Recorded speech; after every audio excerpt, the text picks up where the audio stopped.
Hey everyone, Mike Nelson here with Real Estate Fanatics. Today we're going to talk about what you should be doing as a listing agent to get the best customer service results. And also, if you're a consumer watching this, what you should expect your listing agent to do.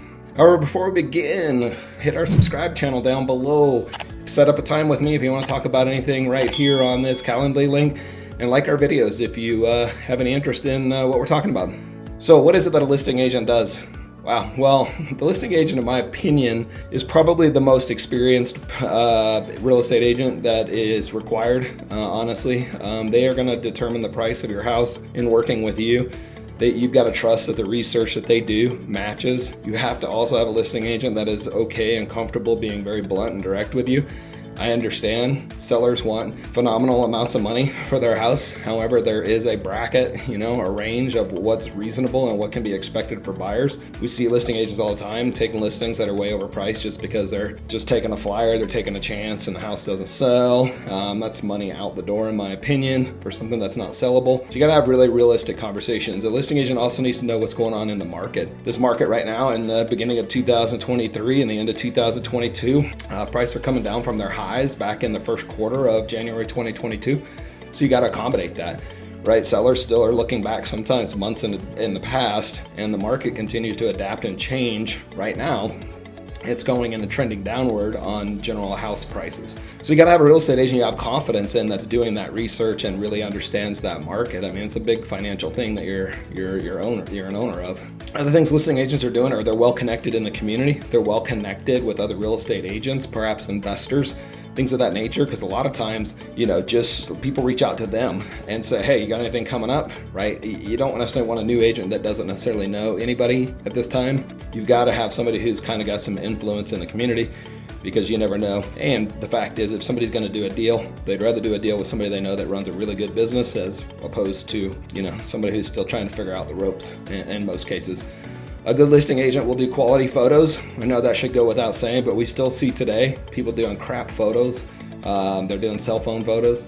A good listing agent is going to help you either hire a consultant to come in and get you help in your house, how to make it look the best, how to make it look the most show-worthy, how to make it get rid of the paint and the crazy color schemes that are in there. I mean, right now we're in a shifting market where buyers do care about those things. So you need somebody that's going to come in there and not get easily offended by saying, hey, I think you need to neutral these walls up and paint them white or beige or brown or whatever. Get the pink out of the baby girl's room, stuff like that.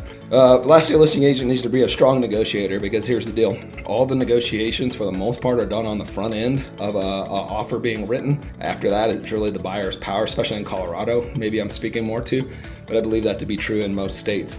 So you don't have as much room to wiggle the contract around. It's mostly the buyer asking the seller things to change, whether that's inspection items to be repaired or loan terms and conditions, things of that nature, appraisals coming in, right? Those are really more in the power of the buyer to ask. Certainly the seller can say no, but you want a listing agent that knows how to kind of play those games. Like, hey, let's negotiate strong on the front end. We'll leave a little bit of wiggle room because we know that we're going to get asked for some things on inspection, perhaps, right? So somebody that understands the process and knows how to go through it. And lastly, somebody that knows just the simple things like how to do contracts. You always want somebody that's one step ahead of the other party, right? A good listing agent generally is one step ahead of the buyer's agent. So that it doesn't mean they're going to get the right answer, but they are going to go, hey, this is going to go one of two ways, right? They're either going to ask for 10 things and we're going to settle in on 2, or they're going to ask for 1 thing and it's going to be one of the bigger things at inspection, right? Just giving good communication to your client, kind of setting those expectations, takes a lot of the guesswork out of it, takes a lot of the ease, the stress out of the seller's hands. Anyway, just a few tips there.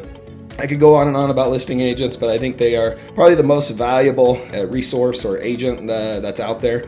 And a lot of them don't do it super well, right? And if I'm just being honest, right? Having somebody that really has a backing of a team or backing of a strong mentor or coach if they're newer is critical. I'm not saying newer agents shouldn't take listings as well, got to get there somehow.